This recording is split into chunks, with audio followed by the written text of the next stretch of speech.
أعوذ بالله من الشيطان الرجيم بسم الله الرحمن الرحيم السلام عليكم ورحمة الله وبركاته الحمد لله نحمده ونستعينه ونستغفره ونعوذ بالله من شرور أنفسنا وسيئات أعمالنا من يهده الله فلا مضل له ومن يضلله فلا هادي له أشهد أن لا إله إلا الله وأشهد أن محمدا عبده ورسوله اللهم صل وسلم على سيدنا محمد وعلى آله وأصحابه أجمعين سبحانك لا علم لنا إلا ما علمتنا إنك أنت العليم الحكيم Rabbi shrah li sadri wa yassir li amri wahlul 'uqdatam min lisani yafqahu qawli. Amma ba'd.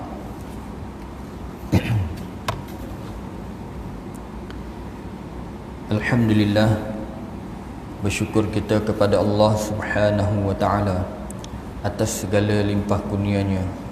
Moga-moga dengan kurniaan tersebut menjadikan kita hamba-Nya yang sentiasa bersyukur.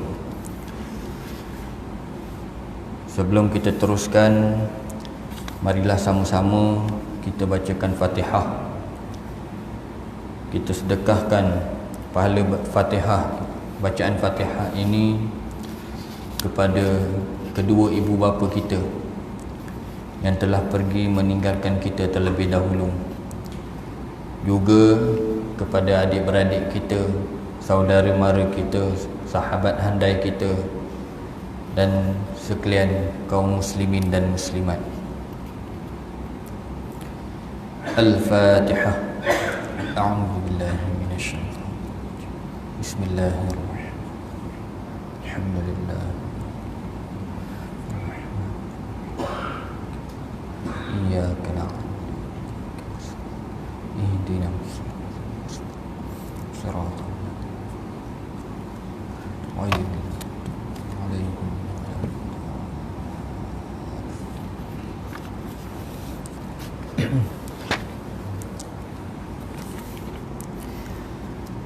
Alhamdulillah.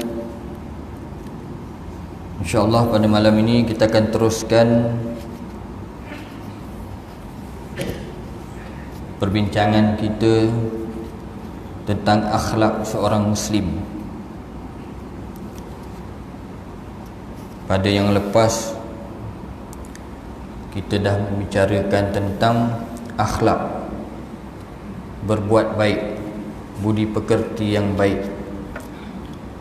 Moga-moga ilmu yang kita dapat pada minggu-minggu yang lepas, dalam kuliah-kuliah yang lepas, tidak kiralah siapa pun yang mengajar, ilmu yang baik kita dapat memberikan manfaat kepada diri kita. Moga-moga dengan ilmu tersebut dapat menuntun kita untuk menjadi hamba Allah yang soleh, insya-Allah. Amin.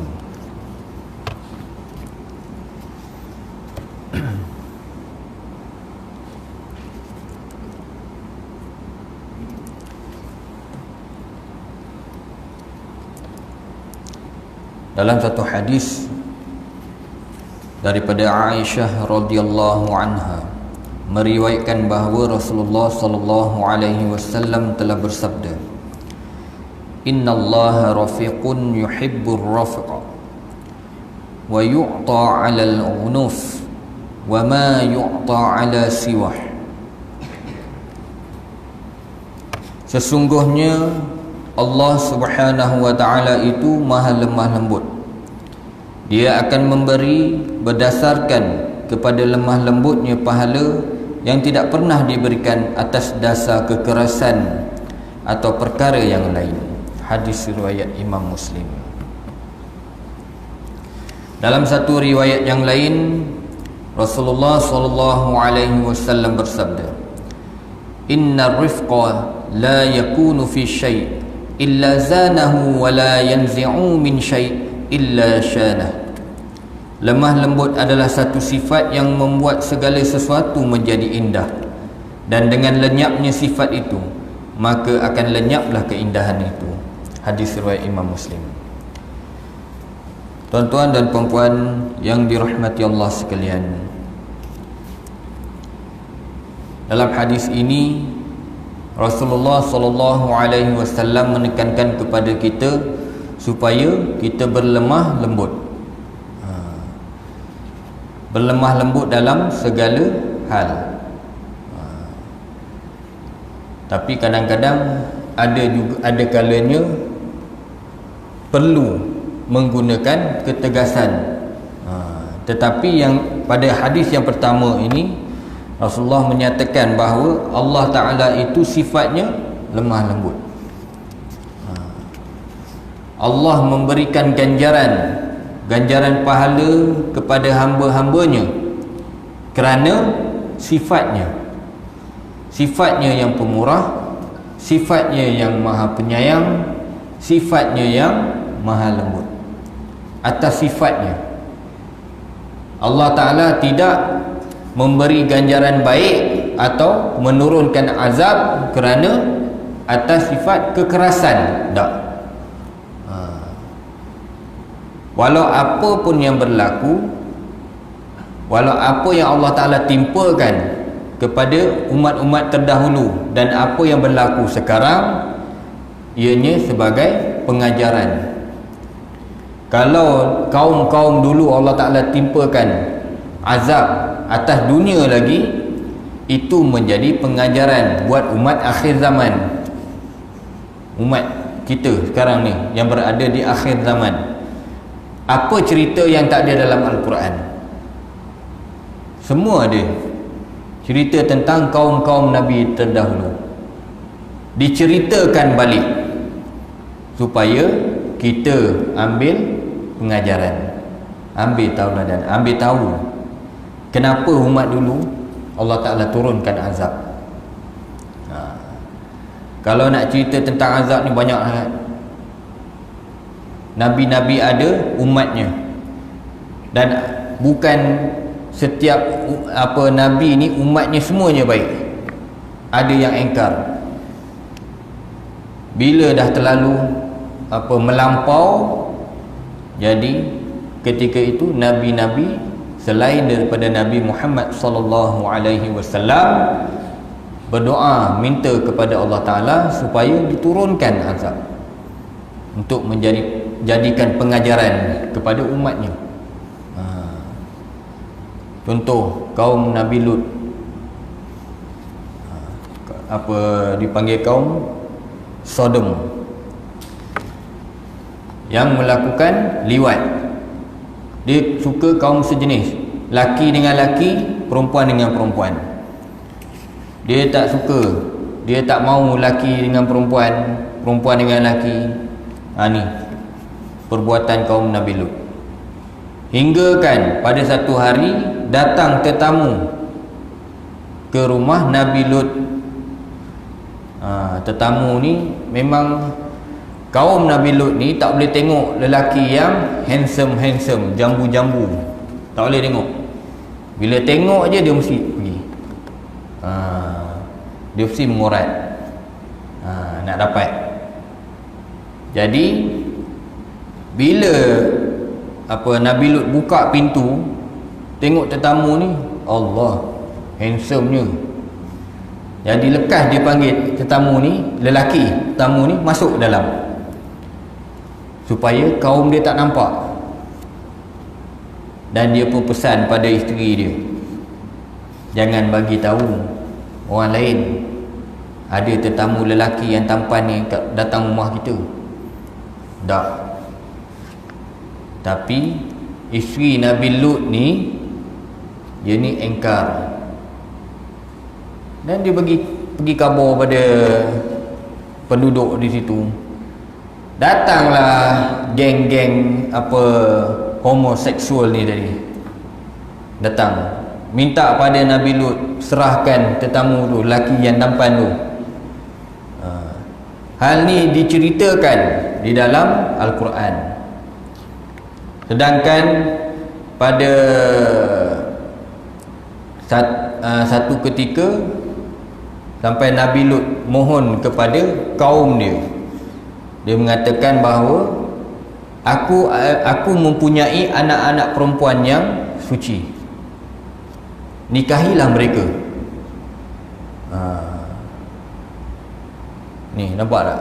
Tapi ada pihak yang lain, dia berpendapat, dia menafsirkan apa yang berlaku ini, ayat Al-Quran ini, iaitu apa, satu perbuatan yang tidak baik. Dia kata apa, zaman dulu pun dah ada dah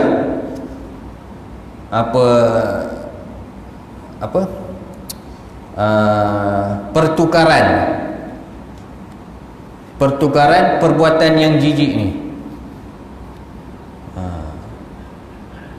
Perempuan ni, kaum perempuan ni dijadikan macam apa, alatan untuk apa, lelaki yang rakus, dijadikan dalil. Tak, sebenarnya apa yang Nabi Lut kata, apa yang Nabi Lut minta, supaya mereka berpasangan, supaya sifat lelaki ini dengan perempuan, tidaklah berlaku lagi lelaki dengan lelaki. Ini yang betul. Kerana Allah Ta'ala ciptakan setiap makhluk yang ada di atas muka bumi ini berpasangan, lelaki dengan perempuan, jantan dengan betina. Ada tak kita tengok kucing jantan aja, kucing betina tak ada? Tak, ada kucing betina. Kalau tak adalah kucing betina, macam mana nak membiakkan? Macam kita lah, kalau semuanya Allah Ta'ala jadikan semua lelaki, macam mana kita nak mendapatkan zuriat? Kerana zuriat itu kena keluar daripada rahim. Ini dari segi fizikal, rahim. Lelaki ada rahim ke? Lelaki ada rahim tak? Nama rahim adalah tu, rahim tu yang boleh mengeluarkan anak, tak ada. Melainkan orang yang dah mengubah jantinanya. Tapi benda tu tak ada function apa pun. Untuk mendapat zuriat, berpasangan lelaki dengan perempuan, untuk hasilkan zuriat. Baik, apabila Nabi Lut ni dah tak tahan dah, Nabi Lut dah tak sabar dah, lalu Nabi Lut pun minta pada Allah Ta'ala timpakan azab ke atas kaum dia. Maka diceritakan bahawa sebelum timpanya, sebelum terbaliknya bumi dari atas ke bawah, maka telah turun hujan batu. Ini ada diceritakan dalam Al-Quran. Boleh rujuk surah Hud, ada diceritakan. Kecuali Nabi Muhammad sallallahu alaihi wasallam, Nabi tidak pernah meminta kepada Allah supaya ditimpakan azab ke atas umatnya. Walaupun Nabi ketika berdakwah macam-macam Nabi kena, Nabi tak pernah minta. Sebab Nabi dah bersabda dalam satu riwayat bahawa setiap Nabi ada satu doa yang dimakbulkan Allah, yang mana doa ini telah digunakan oleh Nabi-Nabi yang lain, dan aku simpan doa ini sebagai syafaat untuk umat aku di akhirat kelak, di padang mahsyar nanti. Baru Nabi guna ni, doa ni menjadi syafaat kepada umat. Kalau nak ceritakan tentang Nabi Muhammad sallallahu alaihi wasallam, banyak kisahnya, dan salah satunya Nabi sayangkan umatnya, tu je. Kita kena tahu Nabi sayangkan umat-umatnya. Jadi kita pun kena balas balik, kena balas balik sayang kita kepada Nabi. Macam mana? Kita tak dapat buat semua apa yang Nabi minta, kita tak dapat buat semua.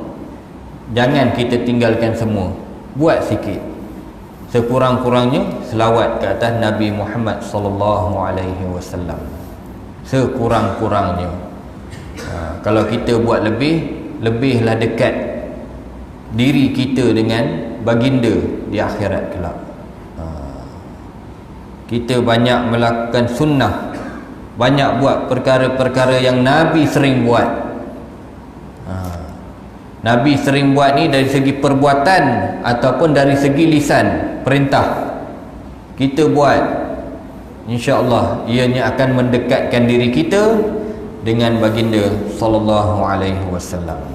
Baik, tuan-tuan dan puan-puan yang dirahmati Allah sekalian, kita dituntut supaya berlemah lembut dalam segala hal, dalam segala situasi. Kita dituntut untuk berlemah lembut, bertolak ansur, berbuat baik. Kadang-kadang perkara ni sukar untuk kita lakukan. Kadang-kadang bila kita nak berbuat baik, ada satu dorongan supaya kita berbuat sebaliknya. Kita menjadi keras.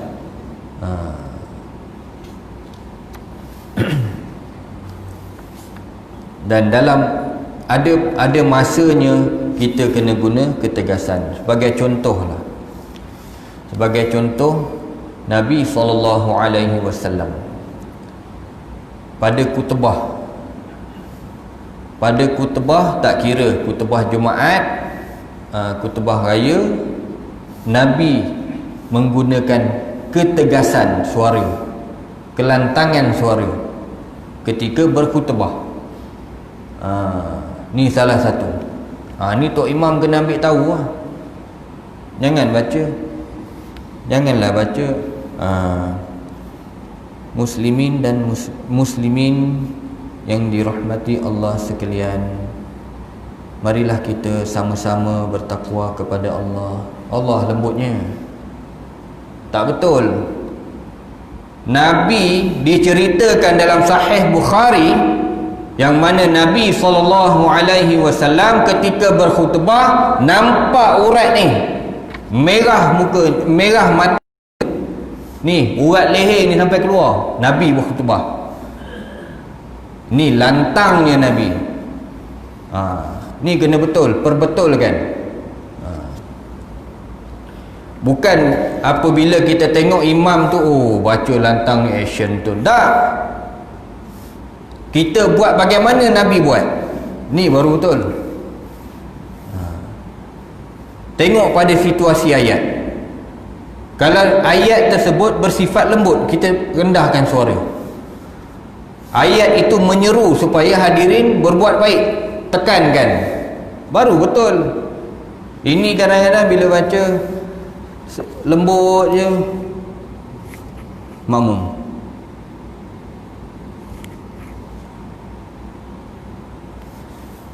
Pasal lembut sangat. Bila kita berkhutbah dengan suara yang lantang, Bila dia nak lelap tu dengar, tak lelap dah, insya-Allah. Saya khutbah saya tengok semua ni, insya-Allah. Alhamdulillah tak ada yang terlelap. Kalau sebab letih tu tak boleh kata apalah. Nampak? Ni ada masa lembut, ada masa tegas, keras sikit. Jangan terlampau lembut sangat. Bila sentiasa lembut, orang akan ambil kesempatan ke atas kita. Tengok pada situasi. Baik.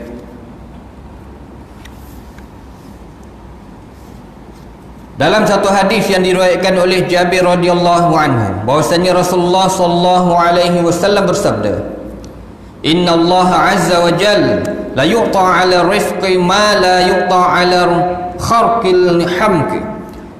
Wa idza ahabba Allah 'abdan a'tahu ar-rifqa ma min ahli baitin yuharrimuna ar-rifqa illa harramul khaira kullah."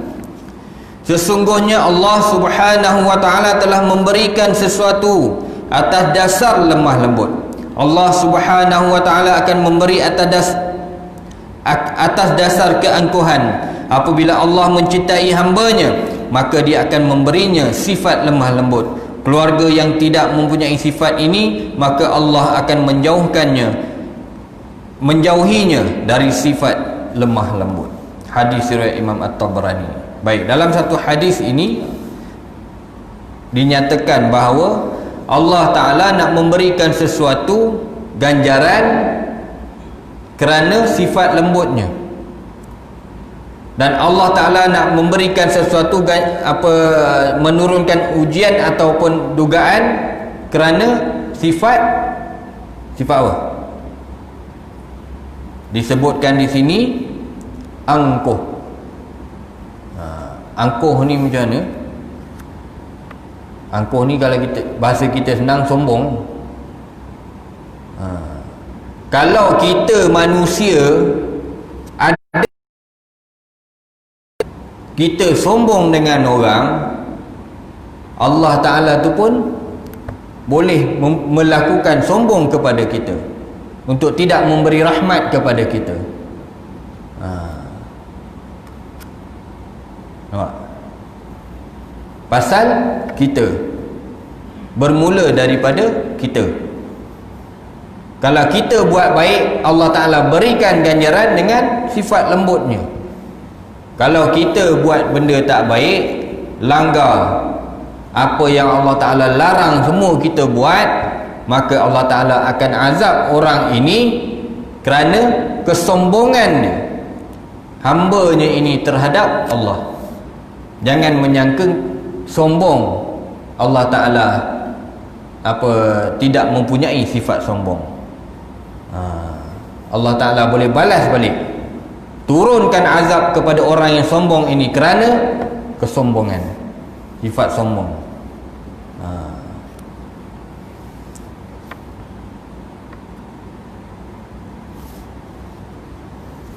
Baik. Dan apabila kita dalam rumah tangga, dalam keluarga, tidak mempunyai sifat lemah lembut, tidak ada bertolak ansur, tidak ada perhubungan yang baik, ada saja benda yang nak jadi pertelingkahan, maka ketahuilah pada ketika itu Allah Ta'ala dah tarik sikit sifat lembut pada keluarga tersebut. Nak dapat balik sifat tu macam mana? Perbanyakkan istighfar, mohon ampun kepada Allah Ta'ala, dan lakukan apa yang terbaik. Jangan ulangi lagi lah benda-benda tu yang tak baik tu.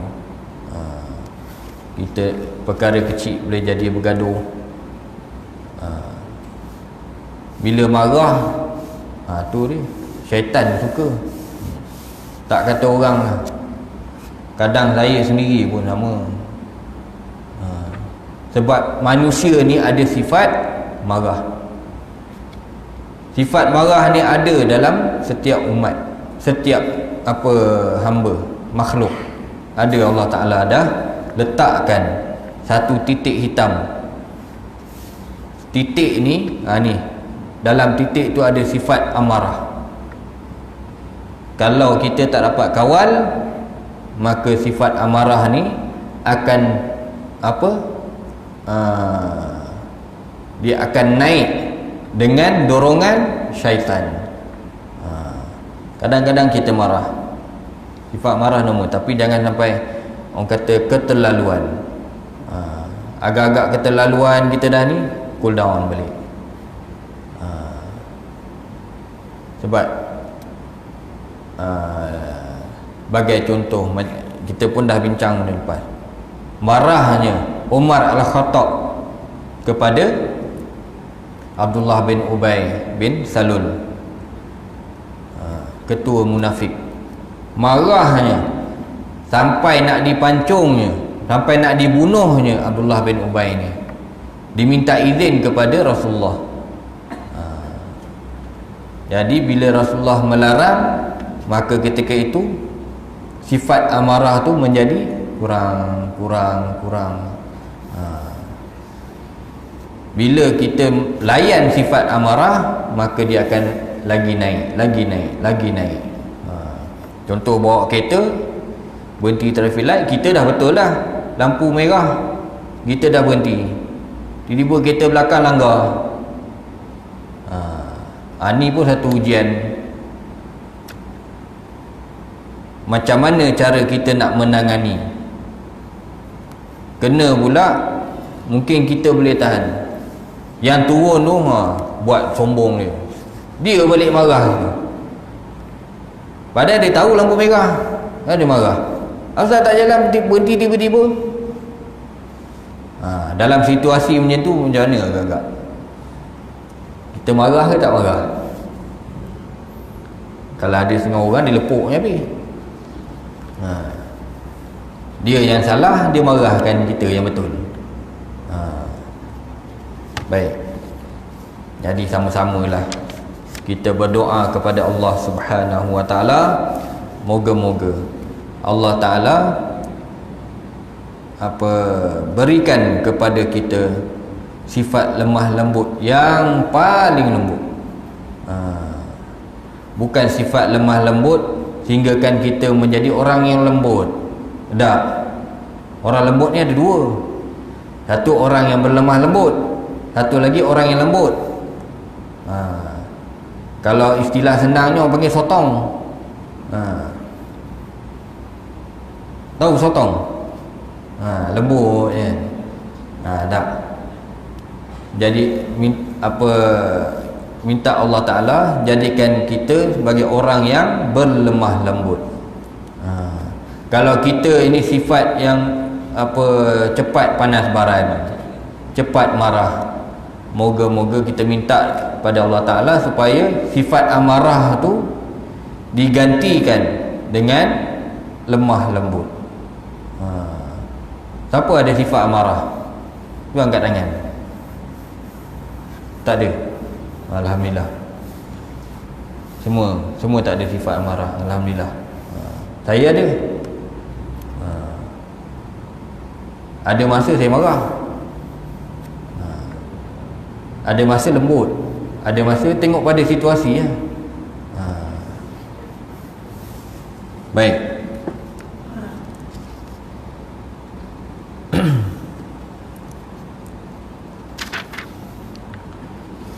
Akhir sekali,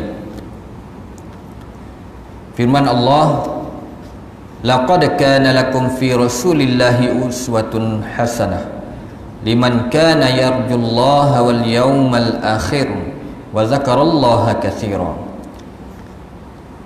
Dan sesungguhnya adalah bagi kamu itu pada diri Rasulullah sallallahu alaihi wasallam itu suri tauladan yang baik, yaitu bagi orang yang sentiasa mengharapkan keredaan Allah dan balasan baik pada hari kiamat, serta dia pula menyebut dan mengingati Allah dengan sebanyak-banyaknya, yakni dalam masa susah dan senang.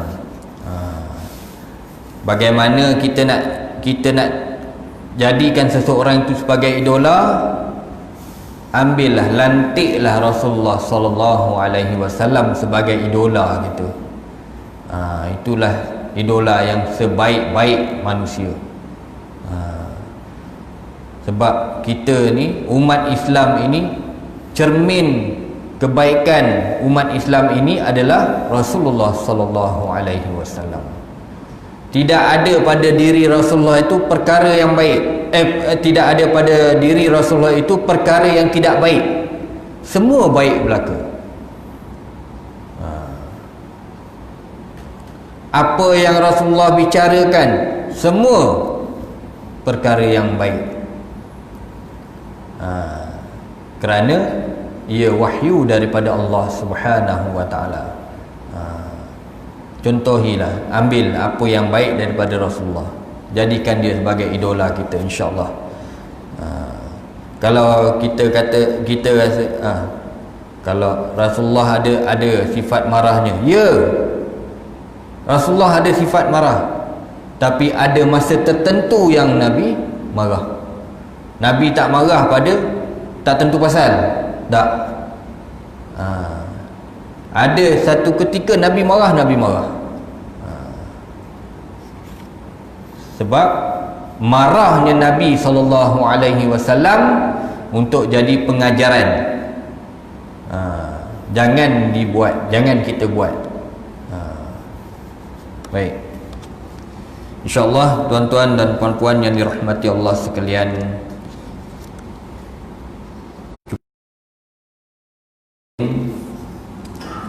jika Allah Ta'ala berikan kepada kita umur yang panjang, sihat tubuh badan, dimurahkan rezeki,